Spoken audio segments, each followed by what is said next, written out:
what did you think about the whole situation of Yung Bleu allegedly cheating on his wife, and then with the girl, then he ended up canceling his whole tour?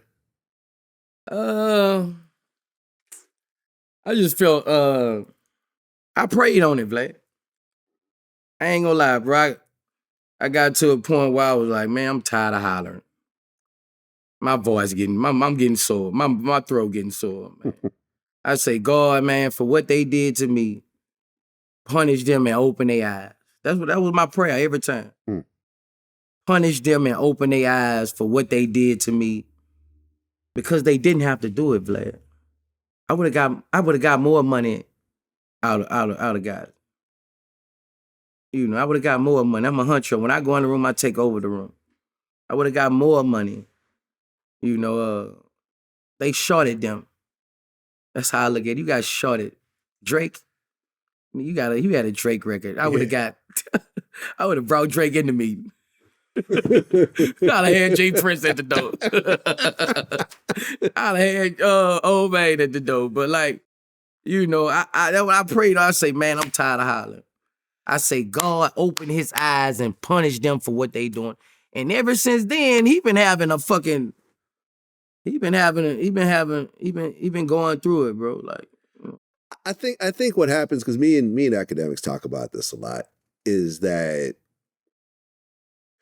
you know, if you're a new artist and you sign to a label, another rapper, whoever believes in you initially, and y'all make 100,000 the first year, okay, I get 50, you get 50, cool, no problem. Make 200,000 next year, okay, cool, I get 100, you get 100, no problem. When it turns into 10 million, they'll cap you.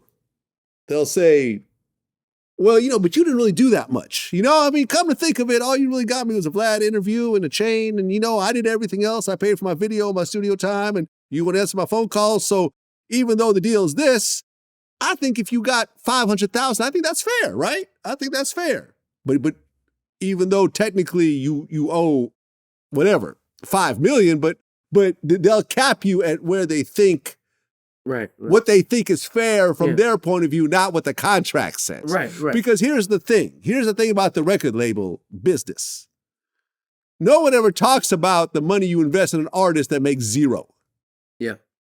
At no point do you hear people saying, you know something, I signed to Boosie, he spent 50,000 on me, no one bought my album, so I'm paying him back that 50,000. I'm in a hole. You're in the hole.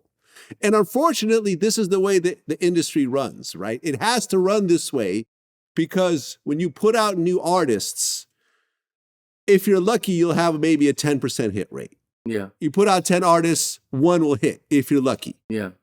So the other 9 that you've lost money on, that one that you hit has to pay for those. Right. Now, the artists themselves, the one that hits will be upset. Well, how come, you know, I got to pay for all these motherfuckers who fail? Because you could have been one of them motherfuckers who fail. That's just how it works. And it's always going to work this way. It's never going to change because putting out a new artist is the riskiest thing that you could do in business. Right. And that's just how it is. At no point have I ever heard of an artist paying back a label that lost money on him. It doesn't happen. Ever, ever, ever. So unfortunately, when someone hits it big, a lot of times, you know, like a Megan Thee Stallion. Oh, I'm mad. I got to pay all this money. Well, but Megan, you weren't nowhere until Carl Crawford found you. Right. At the end of the day, you could be working at and a lot of times, right, man, now. A lot of times, bro, we don't like to see each other with a lot. I'm gonna keep real. Yeah, black people, we don't like to see. We're always in competition.